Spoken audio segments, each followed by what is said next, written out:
பார்த்து வருகிறோம். பொறியியல் படிப்பு மாணவர் சேர்க்கைக்கான கலந்தாய்வு தொடங்கியிருக்கிறது. கூடுதல் விவரங்களை செய்தியாளர் லிபிகாவிடம் கேட்கலாம். லிபிகா, முழுமையான விவரங்கள்.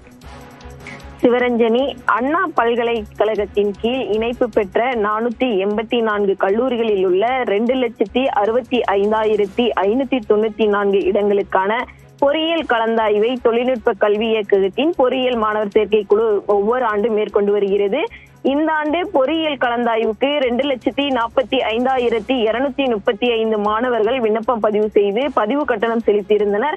அதன்படி 1,30,767 மாணவர்களும் மாணவிகள் 1,05,245 பேருக்கும் மற்றும் மூன்றாம் பாலினத்தவர் 5 பேர் என ஒட்டுமொத்தமாக 2,36,017 மாணாக்கர்கள் இந்த தரவரிசை பட்டியல்ல அவர்களுக்கான தரவரிசை பட்டியல் என்பது வெளியிடப்பட்டிருந்தது.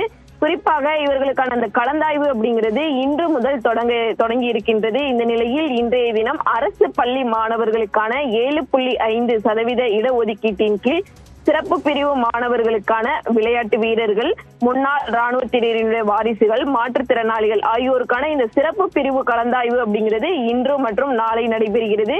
இதில் 38 இடங்கள் மொத்தமாக இருக்கின்றன. குறிப்பாக விளையாட்டு வீரர்கள் பிரிவில் 504 பேர் கலந்து கொள்ள தகுதி பெற்றிருக்கின்றார்கள்.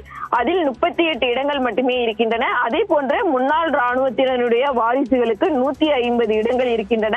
அதில் 14 பேர் கலந்து கொள்ள உள்ளதாகவும் 7.5% இடஒதுக்கீட்டின் கீழ் 5% உள் ஒதுக்கீடாக அரசு பள்ளிகளில் படித்த மாற்றுத்திறனாளி மாணவர்களுக்கான இடஒதுக்கீட்டில் சுமார் 149 மாணவர்கள் விண்ணப்பித்திருக்கின்றார்கள்.